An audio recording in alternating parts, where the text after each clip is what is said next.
সৃষ্টি করেছেন একমাত্র তার ইবাদতের জন্য। তো এই ইবাদতের একটি রাত শবে বরাতের রাত্র, ঠিক না ঠিক?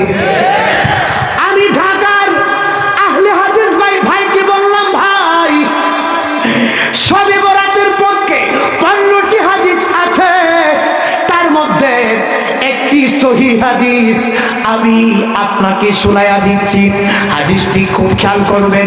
ওয়ান মুআয ইবনে জাবাল রাদিয়াল্লাহু তাআলা আনহু قال قال رسول الله صلى الله عليه وسلم يطلع الله تعالى عز وجل في ليلة النصف من شعبان فيغفر لجميع خلقه إلا لمشرك أو مشاحن رواه البيهقي أو كما قال النبي صلى الله عليه وسلم বলুন আল্লাহু আকবার।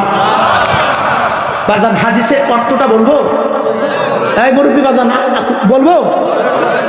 এক মুরব্বী বাজান বাউ এসে যাই বাজান যাই না, হাদিসটা শুনতে যা হয় আল্লাহু আকবার বলে। যদি এক নম্বরে ধরে থাকে তাহলে এটা তো আমার করার কিছু নাই, কথা কোন দিকে লেগে। আচ্ছা, হাদিসটি হচ্ছে এই, নবীজির সাহাবী মুআয বিন জাবাল রাদিয়াল্লাহু তাআলা থেকে হাদিস বর্ণিত। নবীজি বলেন শাবান মাসের 14ই দিবাগত রাত, এটাকে আরবিতে বলা হয় লাইলাতুন নিসফি মিন শাবান, ফার্সি ভাষায় বলা হয় শবে বরাত। আচ্ছা, আমরা কি নামাজ বলি না? কথা বলেন। আমরা কি রোজা বলি না? নামাজ কি আরবি শব্দ? নামাজ ফার্সি শব্দ, রোজাও ফার্সি শব্দ, তদ্রুপ শবে বরাত এটা ফার্সি ভাষার শব্দ। এটাকে আরবিতে বলা হয় লাইলাতুন নিসফি মিন শাবান। এখন আহলে হাদিস ভাইরা, ইউটিউব শায়েক আছে না নাই? পুরুষের জন্য লাল কাপড় পরা জায়েজ না জায়েজ? হলুদ কাপড় পরা জায়েজ না জায়েজ? বিজ্ঞানীরা গবেষণা করে দেখছেন রাসূল পুরুষদের জন্য কেন লাল কাপড় পরতে নিষেধ করছেন। লাল কাপড় পরলে যৌবন শক্তি কমে যায়, হরমোন শক্তি কমে যায়, এই জন্য লাল কাপড় পরতে পুরুষের জন্য নিষেধ করছেন রাসূল। আর ঘুমটা বলা শায়েকরা লাল কাপড়, লাল ঘুমটা বইলা, লাল রুমাল বইলা ফতোয়া দেয়, কই শবে বরাত এটার কোনো অস্তিত্বই হাদিসে নাই। অথচ শবে বরাত ফার্সি শব্দ, ফার্সি শব্দ তো কোরআনে হাদিসে থাকবে না, এটাই স্বাভাবিক, ঠিক কিনা বলেন? কারণ কোরআন হচ্ছে আরবিতে, হাদিস হচ্ছে আরবিতে। হাদিসের মধ্যে শবে বরাতের নাম হচ্ছে লাইলাতুন নিসফি মিন শাবান। আমার আল্লাহর নবী বলেন শবে বরাতের রাত্রে আল্লাহ রাব্বুল আলামিন তার সৃষ্টি জগতের সকলকে মাফ করে দেন। আরো জোরে বলেন, আরো জোরে বলেন। তবে ইল্লা লিল মুশরিকিন, যারা মুশরিক, মাটি দিয়া মূর্তি তৈরি কইরা। আচ্ছা বলেন তো, মূর্তি কি, এ মূর্তির কোনো ক্ষমতা আছে? মূর্তি কি দাঁড়াইতে পারে? কথা বলতে পারে? এই যে সামনে খাউন রাখে, খাবার খাইতে পারে? তো মূর্তি দাঁড়াইতে পারে না। পিছন দিয়ে আটকে ওলা বাস দেয়, পিছন দিয়ে আটকে ওলা বাস দিয়ে তোর মূর্তি দাঁড়ায়। যারা আল্লাহকে বাদ দিয়া মূর্তির পূজা করে, সূর্যের পূজা করে, চন্দ্রের পূজা করে, এরা মুশরিক। আল্লাহ রাব্বুল আলামিন শবে বরাতের রাতে মুশরিকদেরকে মাফ করবেন না। আর ইল্লা লিল মুশরিকিন আও মুশাহিনিন, যারা হিংসা করে। কি করে? আমাদের মধ্যে হিংসা আছে না নাই? আমরা যদি দেখতে পারি আমাদের পাশের বাড়ি একজন বিল্ডিং তুলছে, আমার ঘর টিনে, একজনের তখন মনের ভিতরে তো আসে, আল্লাহ কি সর্বনাশ করছে, আমি টিনের ঘরে থাকি আর আমার পাশের ঘরে প্রতিবেশী বিল্ডিং করে থাকে। আল্লাহ সরাসরি কিছু কইতেও পারি না, এমন একটা তুফান আইতো, এমন একটা জ্বর আইতো, এক বিল্ডিংটা উড়ে হয়ে যাইতো। কথা কোন দিকে লাগিয়া? এটার নাম হচ্ছে হিংসা। রাসূল বলেন কারো ভালো কিছু দেখে তুমি হিংসা না করে যদি দোয়া করতে পারো, আল্লাহ তারেও বিল্ডিং দিছো, আমারেও বিল্ডিং দাও। আল্লাহ রাসূল বলছেন দ্রুত তোমারে আল্লাহ বিল্ডিং এর মালিক বানায়া দিবে। তাহলে হিংসা করা যাবে? আচ্ছা, খুব সংক্ষিপ্ত আপলোড করতেছি, আরে আর 2-3 মিনিট। আমার 11:50 শেষ হওয়ার কথা। আচ্ছা তাহলে আর কয়েকটা মিনিট কষ্ট দিব, রাজি আছেন? কথা কইনে গেলে রাজি আছেন? আমার মা বোনদের কথা কি একটা এখন করি নাই বলি নাই, প্রথমে বলছিলাম। এখন মা বোনরা রাগ করতে পারে যে এত দূর থেকে হুজুর আইলো, আমরা প্রজেক্টের ব্যবস্থা করলাম, তো আমরা এত এত মহিলা আমরা ওয়াজি এখনো হুজুরে করতেছে না, হুজুরটা তো সুবিধা না। কথা কইনে গেলে এটা আমার মা বোনরা বলতে পারে। আচ্ছা মা বোনদের এই সম্পর্কে একটা হাদিস বলবো আমি, এটা শেষে কয়েক মিনিটের ভিতরে বলে আমি। তো এই সবে বরাতের রাতে যারা হিংসা করে তাদেরকে মাফ করবেন না। আচ্ছা আরেক হাদিসের মধ্যে আছে যারা মদ খায়, গাঞ্জা খায়, ইয়াবা বাবা খায়, এলাকাতে আসে না নাই? আহারে যুব সমাজ নষ্ট হয়ে যাচ্ছে। আমার যুবকেরা মদ গাঁজা খাইলে কিডনি নষ্ট হয়ে যায়, লিভার নষ্ট হয়ে যায়, কিডনি ক্যান্সার সৃষ্টি হয়। এত সুন্দর জীবন আল্লাহ আমাদেরকে দিচ্ছেন, এই জীবন কি মদ খায়া গাঁজা খায়া নষ্ট করতে বলছেন? আল্লাহ নষ্ট করতে বলছেন? যারা মুদমিনুল খামরি, যারা মদ পান করে তাদের তো আল্লাহ এই রাতে কবুল করবেন না। যারা পিতা মাতারই কষ্ট দেয়, ডাইরেক্ট হাদিস থেকে বলতেছি, যারা পিতা মাতারে কষ্ট দেয়, আব্বা আম্মার খেদমত করে না, আব্বা আম্মার সাথে বেয়াদবি করেছে, তাদের দোয়া এই রাতে আল্লাহ ক্ষমা করবেন না। আপনাদের এলাকাতে সুদখোর আছে? আমাদের এলাকা আছে বাজান। সুদের কথা কইতেছি, কেউ রাগ করবেন না, কারণ আমি যে মুফতি সাহেব, আমার মধ্যে ভুল আছে না নাই? আপনাদের মধ্যে ভুল আছে না নাই? এই ভুলকে সংশোধন করে আল্লাহর ওলি হওয়ার জন্যই তো আজকের এই মাহফিল।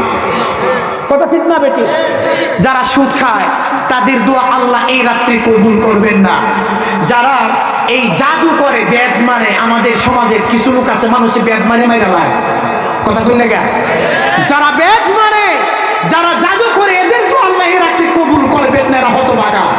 এমনকি আরেক হাদিসের মধ্যে এসেছে যারা এই আপনার ঘুষ খায় তাদের দোয়া আল্লাহ এই রাত্রি কবুল করবেন না।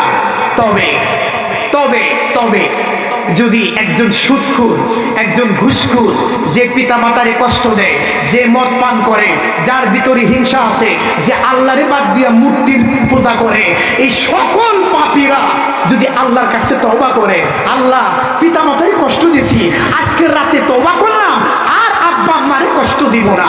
আল্লাহ আগে সুদ খাইতাম, বুঝতাম না, সুদখোরের কবরে পেটের ভিতরে শুধু সাপ দেওয়া হবে। আমার নবীজি মেরাজের রাতে দেখছেন, যারা সুদ খায় কিয়ামত পর্যন্ত তাদের এই শাস্তি হবে, পেটের ভিতরে পেট ভর্তি সাপ দেওয়া হবে, এই সাপগুলো পেটের গুস্তগুলো খাইতে থাকবে। আল্লাহ জীবনে সুদ খাইছি, আর সুদ খাবো না, আপনি আমাকে মাফ করেন। আল্লাহ জীবনে মদ খাইছি, আর জীবনে মদ খাবো না। আল্লাহ জীবনে হিংসা করছি, আর কাউকে হিংসা করব না।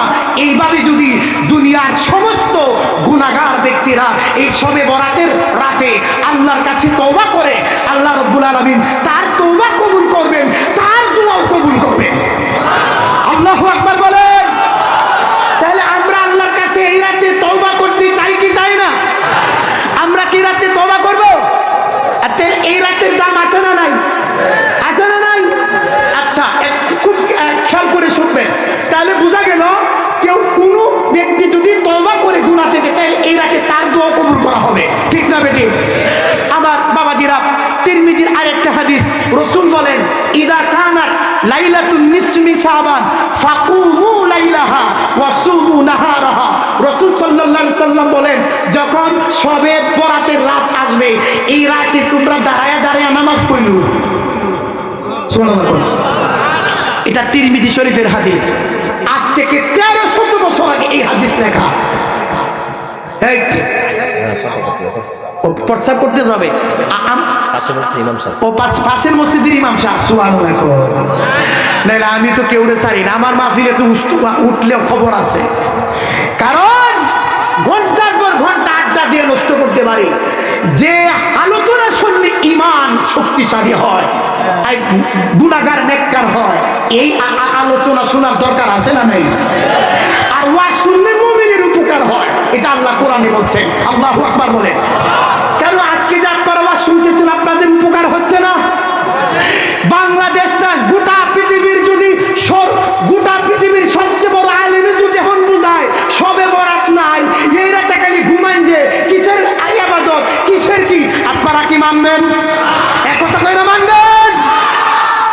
আজকের ওয়াজে লাভ হয়েছে কি হয়েছে না?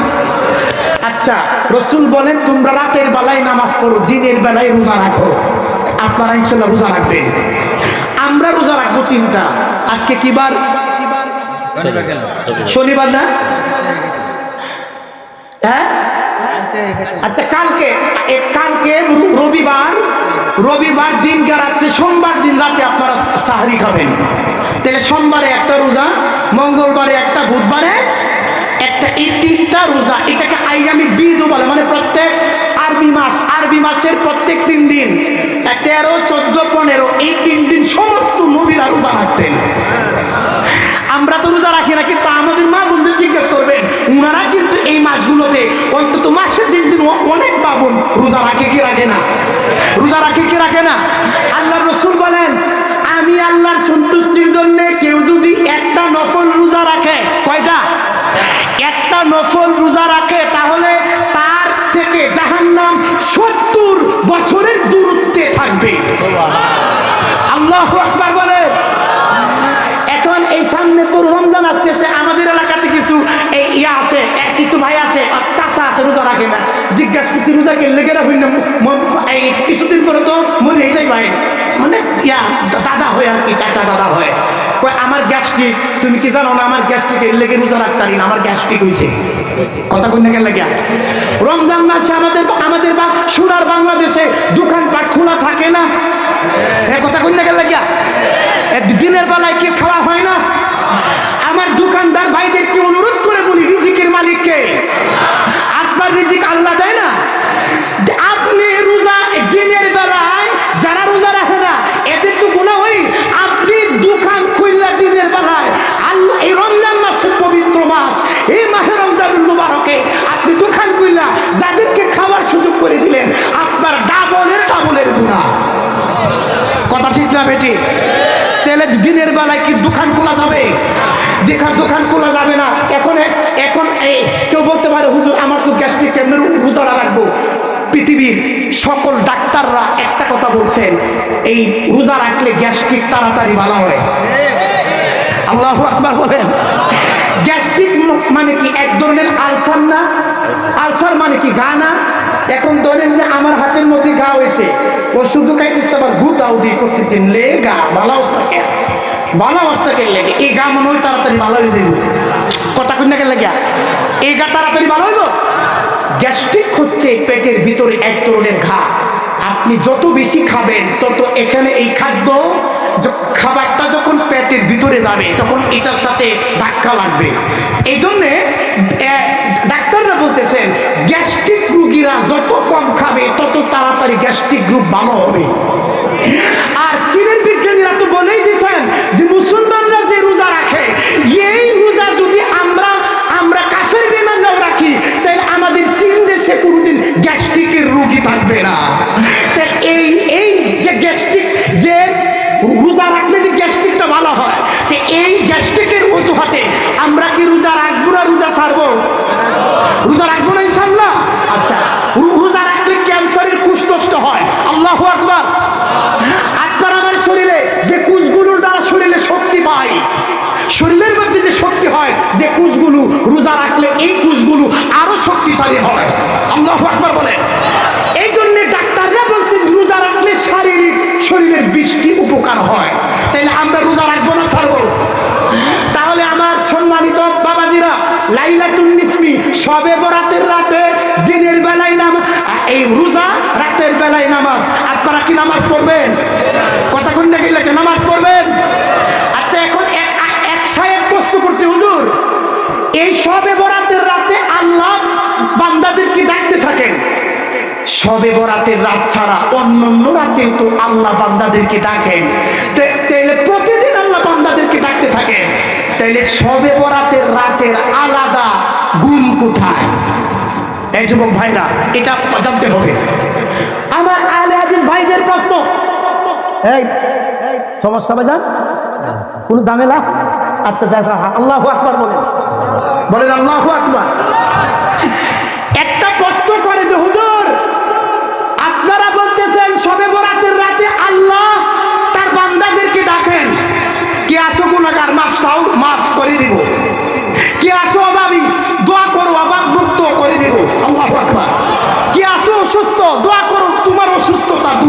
দিব। আল্লাহু আকবার।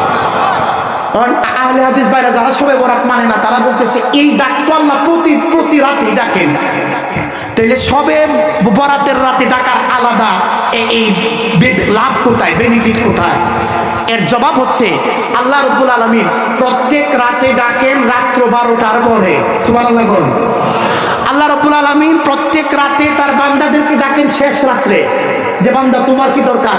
কিন্তু শবে বরাতের রাতে তিরমিজি শরীফের হাদিস, ইয়ানজিলু রাব্বুনা তাআলা আযজা ওয়া জাল্লা ফি লাইলাতিন নিসফি মিন শাবান। আল্লাহ রাব্বুল আলামিন শবে বরাতের রাতে সূর্য যখন পশ্চিম দিকে অস্ত হয়ে যায়, মানে মাগরিব থেকে ফজর পর্যন্ত আল্লাহ রাব্বুল আলামিন এই শবে বরাতের রাতে বান্দাদেরকে ডাকতে থাকেন। আল্লাহু আকবার বলেন। তাইলে শবে বরাতের রাতের ডাক অন্যান্য দিনের রাতের ডাক পার্থক্য আছে না নাই? আপনারা কি শবে বরাতে এই শবে বরাতে ঘুমাইবেন না ইবাদত করবেন? তো আমার এই গ্রামে এক ব্যক্তি বলতেছে, হুজুর এক রাতেই সব না, একটা মানুষ সারা জীবনে নামাজ পড়ে না, রোজা রাখে না, এই সুদ খায় ঘুষ খায়, এ যদি এক রাতে ইবাদত করে এই রাতে হের গুনাহ সব না। এটা তো বিশ্বাস করি না আমার বলতেছে। আচ্ছা, আমার আরেকজনে বলতেছে, আমাকে আরেকজনে বলতেছে, জি শেষ করে একবার 2-3 মিনিটের ভিতরে আমার আরেকজনে বলতেছে, হুজুর গো, যে এই সারা জীবনে মসজিদে আইয়ে না, বুঝুন যে সারা জীবন মসজিদের মুখ দেখে না, শবে বরাতের রাতে মসজিদে আয়া হে রে গুনাহ মাফ হয়ে যাইব, এটা মানি না। কথা কোন নাকি লাগিয়া। আচ্ছা, তখন আমি বললাম যে একটা রাত্র শেষ করতে একটা রাত্রে 12 ঘন্টা না? কথা কোন নাকি লাগিয়া। দিনে 12 ঘন্টা, রাত্র আমি বললাম 12 ঘন্টার প্রয়োজন নাই। একজন পাহাড় পরিমাণ গুনাহগার ব্যক্তি, সে যদি আল্লাহর কাছে খালেসভাবে তওবা করে, আল্লাহ আর গুনাহ করতাম না, মাফ করে দাও, যার হক নষ্ট করছি তার হকগুলো ফিরাইয়া দিব, যার টাকা নিছি তার টাকা ফিরাইয়া দিব, যার জমি জোর করে দখল করে খাইতাছি, যার জমি জোর করে দখল করে খাইতাছি, আল্লাহ তার জমি তার ফিরাইয়া দিব। এইভাবে যদি সে মানুষের হক ফিরাইয়া দেওয়ার শর্তে তওবা করে, মুহূর্তের মধ্যে 5 সেকেন্ডের মধ্যে তার জীবনের গুনাহ মাফ। আর আমি তার আরেকটা জবাব দিছি, একজন ব্যক্তি সারা বছর মসজিদে আয় না, জুমার নামাজও পড়ে না, ঈদের নামাজও পড়ে না, এই যদি শবে বরাতের রাতে একটা উসিলায়, শবে বরাতের রাতে উসিলায় মসজিদে আয়া আল্লাহরে ডাকে, আল্লাহ যদি তারে মাফ কইরা দেয়, আল্লাহ যদি তারে ক্ষমা কইরা দেয়, তে এটা আমাদের জন্য লাভ না ক্ষতি? তাহলে মসজিদে আসতে কি নিষেধ করা যাবে? মসজিদ হচ্ছে সর্বোচ্চ জায়গা। আলহামদুলিল্লাহ, আমার সময় শেষ। আপনারা কবর জিয়ারত করেন না? কথা কই, এই যে মাসালাটা, আপনারা কবর জিয়ারত করেন না? আজকে কবরবাসীদের উদ্যোগে মাহফিল। বাবাজিরা রে, কবর জিয়ারত করা আমার নবীর সুন্নাত, সহিহ মুসলিমে এসেছে। আমার নবীজি বলছেন, উম্মতরা কবর জিয়ারত করো। কবর জিয়ারত করলে মৃত্যুর কথা স্মরণ হয়, মানুষ আখিরাত মুখী হয়। এখন প্রশ্ন, এই কবর জিয়ারত কোন দিকে ফিরে হবে? আপনাদের এলাকাতে কবর জিয়ারত কোন দিকে ফিরে করেন? হ্যাঁ, আচ্ছা, এই বিষয়ে ভাইজান দুঃখের কথা বলি, বাংলাদেশে যারা আলেম দাবি করে, এদেরকে আলেম আমি কেমনে বলবো? ডাইরেক্ট তিরমিজি শরীফের হাদিস, আমার নবী কবর জিয়ারত করতেন কবরের দিকে ফিরে। সুবহানাল্লাহ। ডাইরেক্ট সহিহ হাদিস। এটা আমার ভাই, আপনাদের এলাকার সূর্য সন্তান, আপনারা হয়তো বেশি জানেন না, বিভিন্ন বাংলাদেশের বিভিন্ন অঞ্চলে যায় এই কি বলে, এই যে কি একটা বক্তা আছে না ভাইরাল, হাফিজুর রহমান সিদ্দিকীর সুরে ওয়াজ করে। মারহাবা বলেন মারহাবা। আমার ভাই নিজে এই হাদিসটা পড়ছেন, তিরমিজি শরীফের হাদিস। আমার নবী প্রত্যেক রাতে জান্নাতুল বাকিতে কবরস্থানে যাইতেন, কবরস্থানে যায় কবরের দিকে ফিরে কবর জিয়ারত করতেন। কারণ জিয়ারত শব্দের অর্থ সাক্ষাৎ করা। কোন জীবিত ব্যক্তি যদি মৃত ব্যক্তির কবরের কাছে যায়, এটা তার মৃত ব্যক্তির সাথে সাক্ষাতের মতো হয়ে যায়। এখন আমি ধরেন সভাপতি সম্মানিত বাজানের সাথে সাক্ষাৎ করতে গেলাম, সাক্ষাৎ করতে যাই আমি দিছি ফিট ফিরাইয়া দিছি, সভাপতি বাজান আমার দিকে ফিট ফিরাইয়া দিছে। বুঝুন যে কথাটা, সাক্ষাৎটা মনে খুব ভালো হইব। কথা কোন জায়গায় লাগিয়া, সাক্ষাৎ কি পিঠে হয় না মুখে মুখে মুখে হয়? তাহলে আল্লাহ রাসূল তিরমিজি শরীফের হাদিস, আমার নবী কবরের দিকে ফিরে কবর জিয়ারত করতেন এবং কবরের দিকে ফিরে দোয়া করতেন। কেন? কোন সন্তান যদি আব্বার কবর জিয়ারত করতে যায়, আব্বা আব্বা তার কলিজার টুকরা সন্তানকে চিনতে পারে, চিনতে পেরে বলে, ও আমার কলিজার টুকরা সন্তান তুমি আসছো, ও আমার সন্তান তুমি আমার জন্য দোয়া করো। সন্তান যদি আম্মার কবরে দাদা দাদু নানা নানু আত্মীয় স্বজন আমাদের মধ্যে, আমাদের আত্মীয়র মধ্যে যারা, প্রতিবেশীর মধ্যে, বন্ধুদের মধ্যে যারা কবরে চলে গেছে, তাদের কবরে আপনি আমি যদি যাই, কবর জিয়ারত করি, কবরের দিকে আসিরা যদি দোয়া করি, মৃত ব্যক্তি যিনি দোয়া করতেছেন তাকে চিনতে পারে। আল্লাহু আকবার বলেন। তাহলে রাসূল কবরের দিকে ফিরে দোয়া করছেন, আর আমরা কোন দিকে ফিরে দোয়া করবেন? আন্ধারের কথাটা ইয়া হইল না, শক্তিশালী হইল না। কোন দিকে ফিরে দোয়া করবেন? কবরের দিকে ফিরে দোয়া করা সুন্নত, কারণ যিনি কবরে আছেন তিনি চিনতে পারেন, এই জন্য। আল্লাহু আকবার বলেন। যাই হোক, আলহামদুলিল্লাহ, আমি আপনাদের অনেক সময় নষ্ট করছি। আপনারা বেজার হয়েছেন না? কষ্ট পাইছে? বেজার হয়েছে? আমি যদি আমলের ওয়াজ করি, আমারই 3 ঘন্টা সময় লাগে। আমলের ওয়াজ করি, আমলের হচ্ছে আমার বক্তারা একা ফেলছি বেশি, আমারই 3 ঘন্টা সময় লাগে শুধু আমলের ওয়াজ করতে। আজকে আমি তেমন আমলের ওয়াজ করতে পারলাম না, কিছু কোরআন হাদিস থেকে কিছু গুরুত্বপূর্ণ কথা বলছি। আপনারা বেজার হয়েছেন? কারা কারা বেজার হয়েছেন হাত তুলেন তো। আল্লাহু আকবার। আপনারা সন্তুষ্ট হয়েছেন? এই সন্তুষ্ট আল্লাহ রাসূলের জন্য বলেন আমিন। আরো জোরে বলেন আমিন। এখন মা বোনদের পক্ষে একটা হাদিস 1 মিনিটে, সুবহানাল্লাহ বল। বাজার আমার মা বোনরা আছে নাকি? কাছে গা ওরা আছে, অর্ধেক চলে গেছে, ওই যে কেলে গেছে, এটা কোথা থেকে গেছে ওরা লাগে। আচ্ছা, আমার মা বোনদের পক্ষে একটা হাদিস, মা বোনেরা, আল্লাহ রাসূল বলেন কিয়ামতের আগে কিছু নারীদের মধ্যে কিছু নারী এরকম হবে যারা পর্দা করবে না, তাদের সৌন্দর্য পর পুরুষদেরকে দেখাবে। আল্লাহ রাসূল বলেন, যে সমস্ত নারীরা, মহিলারা পর্দা করবে না, পর পুরুষদেরকে চেহারা দেখাবে, তারা জান্নাতে যাবে তো দূরের কথা, জান্নাতের গন্ধ পাবে না। তেল মা বোনরা, আপনারা পর্দা করবেন, 5 ওয়াক্ত নামাজ পড়বেন, স্বামীর খেদমত করবেন, আপনারা নিজের সতীত্বকে হেফাজতে রাখবেন, রমজান শরীফের রোজা রাখবেন, আপনি 8টা দরজা দিয়ে আল্লাহর জান্নাতে যাবেন। ওয়া আখিরু দাওয়ানা আলহামদুলিল্লাহি রাব্বিল আলামিন।